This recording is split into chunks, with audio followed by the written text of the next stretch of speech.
Do të diskutojmë në vi me gazetarin dhe analistin Ben Andoni për rezultatet paraprake të votimeve të ditës së sotme. Mirë se vini në Faksions. Përshëndetje. Deri në këto momente edhe mendimin e regjisë ka një përqindje të deklaruar nga Komisioni Qendror i Zgjedhjeve. Janë këto shifrat që shohim, një pjesëmarrje totale në vlerën në 15.5%. Si i keni parë këto shifra? Rikujtojmë janë të orës 15:00. Keni shumë drejt. Në fakt nuk mund të gjykohet dhe nuk kam kuptuar modulin e ri që ka përduar Komisioni Qendror i Zgjedhjeve për sa i përket updatimit të rezultateve. Nuk është normale në një kohë që vendi ka syt në këto zgjedhje për shkak të problemeve të mëdha politike. Dhe ky modul mos të funksiononte, mos i bëhesh upgrade në kohë reale, qoftë për median, po qoftë edhe për publikun. Ka qenë gjithë koha e nevojshme, mundësia e nevojshme. Duke folur realisht më afër asaj që besoj ju keni ndërmend, është që deri në orën 3, për shkak edhe për disa shkaqe bashk, niveli nuk është i pritur, të paktën për Partinë Socialiste. Përgjithsesi ka pjesëmarrje, një pjesëmarrje që në një farë mënyre e bën edhe më të thellë ndarjen tek ne, në publikun tonë. Ndarjen mes qytetarëve keni fjalën apo politikës? Ndarjen besimit të qytetarëve. Është shqetësuese që qytetari shqiptar, i cili mbart me vete problematika të jashtëzakonshme ekonomike, është i ndarë kaq shumë për sa i përket përballjes politike. Këto zgjedhje vetëm kanë bërë një gjë të mirë të jashtëzakonshme për mendimin tim, që ndoshta mbas 29 vjetësh kanë shkundur politikën. Domethënë këto zgjedhje, sado që kampi i Partisë Socialiste po i përjeton si një lloj triumfi, në një farë mënyrë janë fillimi i gati asaj të reje që përballë jo vetëm Partinë Demokratike, por edhe Partinë Socialiste. Në një farë mënyrë janë zgjedhje të cilat nuk përfaqësojnë realisht atë përballjen reale që ka publiku shqiptar. Janë zgjedhje të cilat Shqipëria meritonte të kishte në stade shumë më të mira, sepse për hir të vërtetës jemi 4 vjet më pas, Shqipëria ka bërë hape të jashtëzakonshëm për integrimin dhe pa shkak të këtij konfliktit brendshëm politik që kene, me sa shikoj do të vazhdojë edhe pak o krijuar strukturat e drejtësisë. Në një farë mënyrë kanë treguar që politika shqiptare gjendet përpara një diktati të ndryshimit. Dhe ky diktat është për të ardhur keq sepse nuk vjen si reforme brendshme atyre, por vjen si diktat nga jashtë. Ju e dini të paktën dhe besoj e keni ndjekur, dhe për këtë ju vlerësoj sepse jeni marrë gjithë ditën sot me lajmet. Ka pasur një lloj shqetësimi në kampin e Partisë Demokratike për sa i përket tash të quajturës, ndoshta nuk e perifrazoj mirë, indiferencës së faktorit huaj. Në fakt faktori huaj bëri një gjë të mrekullueshme për sa i përket krizës shqiptare, që e la krizën shqiptare në Shqipëri, duke monitoruar nga jashtë. Në një farë mënyrë Shqipërinë e bëri faktor që ta zgjidhte vetë problematikën e vet. Megjithatë do duhesh me sa shikojnë ndërhyrje shumë e madhe nga përtej oqeanit, jo brenda në Europë, sepse Europa e shikoj që me problematikën e vetme të brendshme nuk i del dot që të merret me një vend kaq të vogël sa Shqipëria, që nuk ka peshë specifike fare për shqetësimet që ka sot Bashkimi Evropian. Në një farë mënyrë tronditi atë që Basha tha me të drejtë, që indiferencën e faktorit të huaj për sa i përket procesit të përgjimeve dhe elementeve të tjerë. Nga ana tjetër, atë që Zoti Rama po e trumbeton, si të themi, përmbushje të standardeve, respektin e vullnetit e njerëzve, një farë mënyrë është fillimi i asaj që atë besoj pak nga pak ka për ta brejtur dhe ka për ta afruar drejt fundit. Po si mendoni ju, e ka arritur opozita këtë situatë të tërheqë dhe vëmendje ndërkombëtare apo erdhi nga ndërkombëtarët? T'ju them të drejtën, opozita ka meritën e madhe sepse opozita për herë, domethënë në këto kohë tregoi një problematikë shumë të madhe, të cilën në qoftë se do reflektonte realisht ashtu si ishte, do bënte një anatomi shumë të mirë të proceseve të brendshme shqiptare. Në fakt nuk ka ndodhur kështu. sepse opozita realisht tregoi shqetësimin e madh të zgjedhjeve, po nga ana tjetër shmangu që edhe vetë opozita shqiptare, gjithë faktori politik shqiptar është shumë deficitar për sa i përket problemit të zgjedhjeve në vend. Dhe Partia Përfshirë edhe Demokratike opozita. Absolutisht.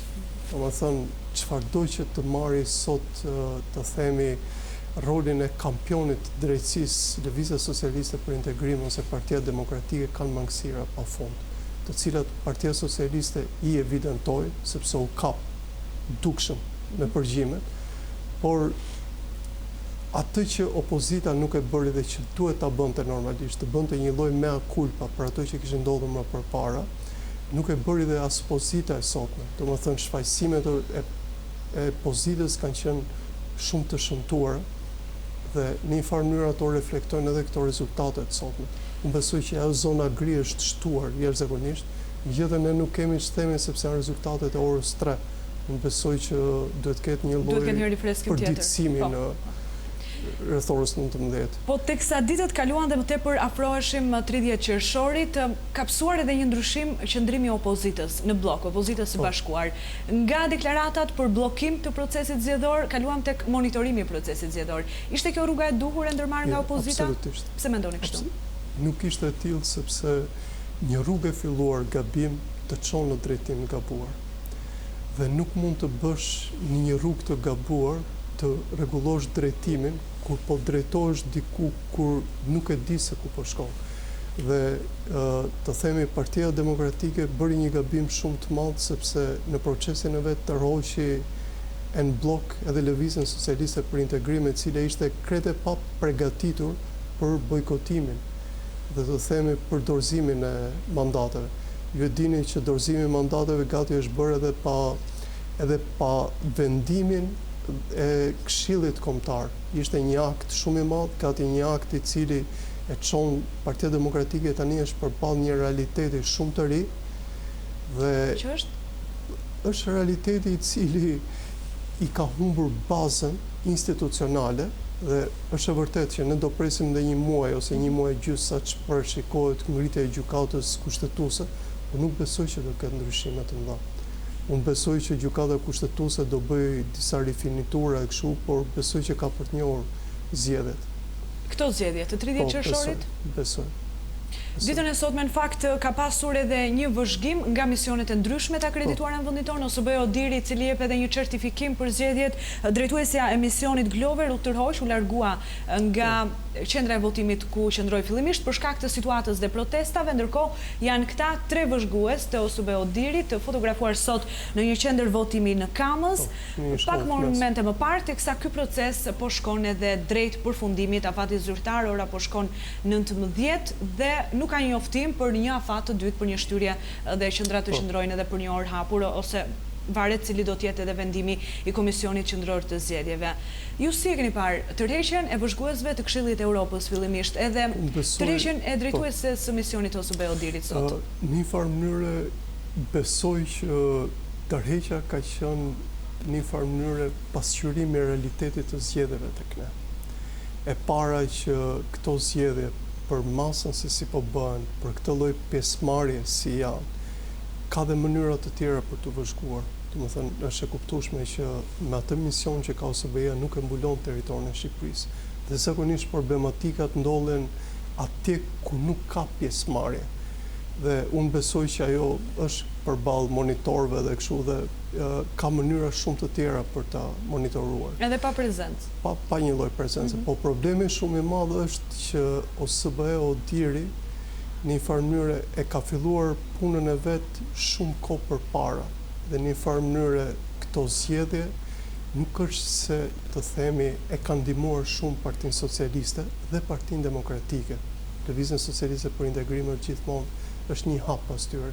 Në një farë mënyrë këto i kanë vendosur një notë ulëse sistemi demokratik shqiptar.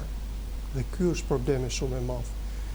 Kjo lloj qëndësie dhe ajo që ju e thoni me të drejtë tërheqjen, në një farë mënyrë është tërheqje taktike për treguar që nuk është e nevojshme në zgjedhje ku prezenca është kaq e ulët, domethënë. Të mjafton një lloj glimpse dhe gjithçka është do më thënë, gjithçka është e monitorueshme. Në rast se do kishte radha, në rast se do kishte të themi një lloj pjesëmarrje ose paqartësi që në dorëzimin e materialeve ose përballjen e të themi komisioneve lokale zgjedhore me autoritetet sipër ose fërkimet e komisionerëve, atje do ishin prezent, ndërsa ata nuk kanë se çfarë të bëjnë. Po në fakt ata na kanë dhënë një minus shumë të madh, dhe ky është një minus që të tre liderët kryesor të politikës shqiptare, shtuar me presidentin e vendit, zotin Meta, i kanë dhënë Shqipërisë një notë shumë jo kaluese. Dhe ne këtë kemi për ta vuajtur jashtëzakonisht në gjitha raportet që do bëhen në vitin tjetër, po qoftë dhe në këtë raport që do përgatisë ose bëjë Odiri që e përgatit tani, dhe ju e dini që theksi është gjithmonë e reforma zgjedhore e cila nuk bëhet ose që nis me njerë kur partitë janë në parlament, bëhet 3-4 muaj, zgjidhen dhe kryetarët e grupeve bipartizan dhe pastaj gjithçka stopohet. E qartë, por duket sikur këto zgjedhje kanë qenë vetëm për luftën mes partive politike. Opozita nuk merr pjesë në këto votime, mazhoranca po, edhe disa parti të tjera. Qytetarët ku janë dhe çfarë tregojnë shifrat e pjesëmarrjes për qytetarët shqiptar dhe mënyrën se si ata e përqafojnë politikën dhe alternativat që ju ofrohen? Të them diçka, personalisht e kam parë shumë shqetësuese. E kam parë shumë shqetësuese për arsyen shumë të madhe që të themi njerëzit që ndjekin partitë politike kanë një vetdije të tillë e cila më shumë i lidh me interesat e veçanta të kryetarëve të tyre ose të strukturave që kanë, sesa me problematikat reale të cilat përfaqësojnë këto parti, sidomos në zgjedhjet lokale. Ju e dini, në zgjedhjet lokale problemi më i madh është problemi i administratorit të qytetit që do kesh ose të komunës. Më vjen keq t'ja u them, por në shumicën e komunave, jo në këto zgjedhje që janë pak zgjedhje të themi shumë pa bosht, po edhe në zgjedhje të tjera që janë bërë, përballja e qytetarit shqiptar nuk është përballja reale me programin e administratorit të qytetit. T'ju them diçka për shembull. Zoti Velia harxhoi të gjithë të themi fushatën e vetë zgjedhore duke u marrë me opozita dhe të themi duke ndihmuar zotin Rama për pjesën e madhe makro të problemit. Ndërkohë që zoti Velia duhet bënte diçka më shumë për sa i përket problemeve të sotme të qytetarit të Tiranës. Ju e dini që problemet e taksave janë shumë të mëdha, problemi i ujit të pishëm është shumë i madh. Dhe këta militantët të dy partive, të tre partive kryesore, se mos këta që jetojnë në kryeqytet, do të thënë janë 2 ose 3 probleme që me ato duhet ta gozhdonin, me ato duhet ta vinin përballë zotin Velia, po qoftë dhe atë kandidatin e bindjes demokratike që kuptohet në këtë rast kishte një funksion gati të padukshëm fare, ai gati nuk është parë në qytet. Kjo ishte përballja, dhe kjo duhet ishte përballja dhe në zgjedhjet e kaluara. Do të thënë njerëzit që ne zgjedhim, ai që do na administrojë qytetin. Kjo nuk u bë dhe mua më vjen keq që militantët më shumë merren me karrigen e zotit Rama dhe karrigen e zotit Basha se sa me realitetin vërtet të qytetit që neve do e vuajmë në kuriz, besoj, sepse unë shikoj që zhbërja e këtyre zgjedhjeve ose zgjedhje të parakoshme lokale duhen kohë që të bëhen, qoftë dhe të parakoshme. Ky është shqetësim shumë i madh që si militantët janë gati të sakrifikojnë gjithçka qoftë dhe për interesat e tyre, të themi thjesht për këto fashat ideologjike që sot në kulturën botërore gati po shuan. E qartë, unë doja në fakt të flisim pak më në përgjithësi edhe për politikën që lidhet edhe me politikën e jashtme. Në Bashkinë e Finiqit, nëse marrim si shembull, kandidon Leonida Kristo, i cili është një kandidat i pavarur, ndërkohë socialistët mbështetin një tjetër kandidat që vjen nga partia Mega. Si e mendoni ju, si e kanë menaxhuar socialistët? Rikujtojmë që ka edhe një deklaratë të kryeministrit grek, i cili ka deklaruar se Shqipëria do të marrë notë negative nëse nuk do të respektohen të drejtat e minoritetit në Shqipëri.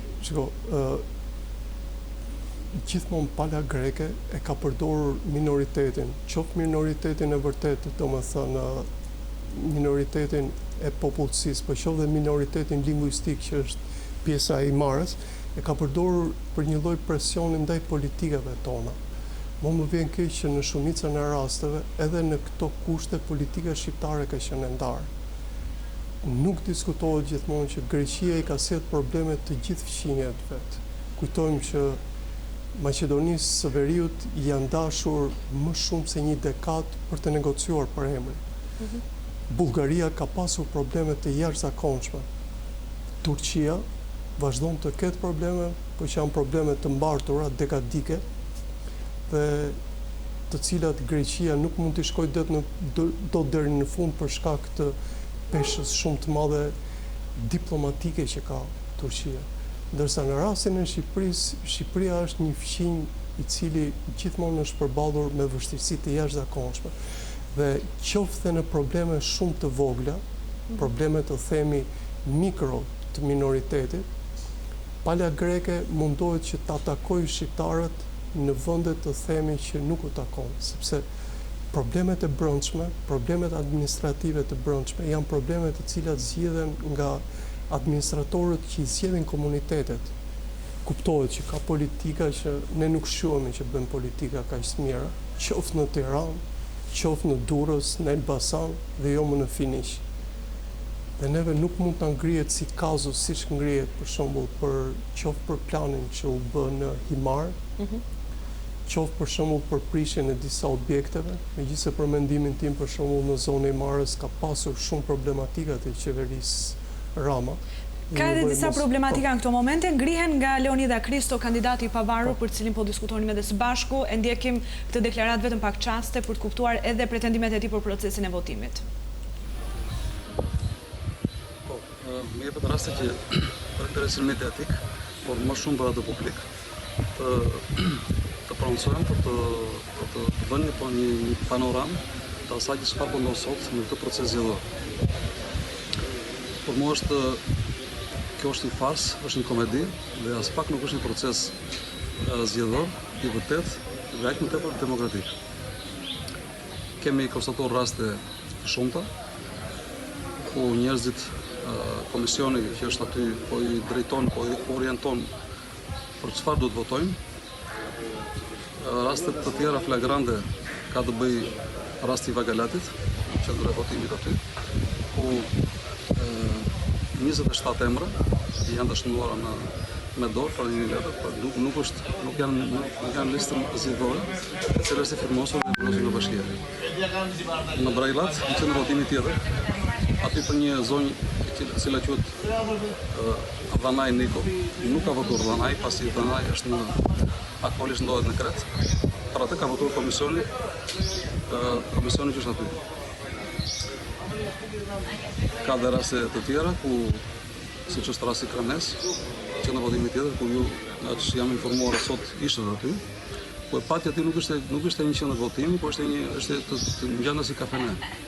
Po aty futeshin votonin nga 2 herë, nga 3 herë, votonin sidosh pa asnjë lloj rregulli dhe pa asnjë lloj sidosh që të kujtonte që këtu sot kishte një proces të vërtet zgjedhor. Rastet e shumta që kanë ndodhur janë të evidentuara nga ata që Këto ishin denuncimet konkrete që vinin nga zoti Kristo për votimin në për bashkinë e Finiqit. Zoti Andoni, ju si e shikoni një korrikun, si do ta gjej Shqipërinë kjo datë? Flitet dhe vetë kryeministri ka ftuar në një dialog? Besoj po është e tepruar. Të gjithë thonë për një korrikun, por një korrikun me sa shikoj, të gjithë duan ta shikojnë si një lloj revanshi. Një pjesë kurse Partia Demokratike në një farë mënyrë nuk besoj se mund ta mirëpresi një korrikun. Një korrikun asaj duhet realisht të tregojë se me çfarë realiteti do përballet më asaj, çfarë kauze do nisi. Sepse për hir të vërtetës Partia Demokratike i ka nxjerr në 9 protesta të jashtëzakonshme njerëzit të cilët që në 16 shkurt besonin se gjërat do ndryshonin. Po jo vetëm nuk ndryshuan, por u përkeqësuan.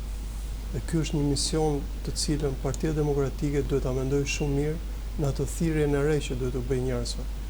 Për mendimin tim, Partia Demokratike duhet bëjë atë që nuk e bën dot Partia Socialiste, që është demokracia e brendshme.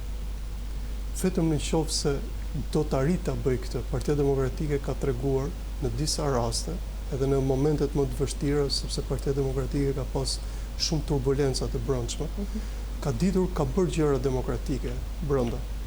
Dhe i takon realisht që në këto realitete të reja të shmangi retorikën dhe të tregoj se si do na drejtojë, sepse është e pamundur që Partia Socialiste të drejtojë vetëm. Është e pamundur dhe për vetë Partinë Socialiste që unë mendoj që shumë shpejt do kërkoj zgjedhjet e parakohshme, sepse ka të pamundur të drejtojë vendin në këtë mënyrë. Por ndërsa një pjesë e njerëzve të Partisë Socialiste, si në këtë rast, nuk e di sa të them të drejtën, në Shqipëri gjithmonë ankohen për hir të vërtetës. Ankohet zoti Meta, ankohet zoti Berisha, po të them njerëzit kryesorë të politikës shqiptare, ankohet zoti Nano, megjithëse ai shuhesh për kështu, ankohen dy liderat.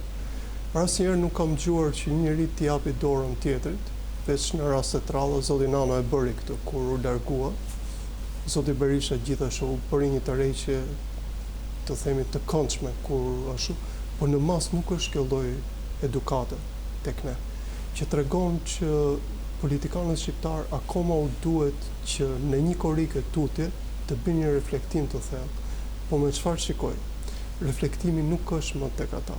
Reflektimi është shumë larg tyre dhe ai insistimi shumë i madh i të gjithëve që thonë për ngritjen e strukturave të drejtësisë vazhdon të jetë një insistim nga larg.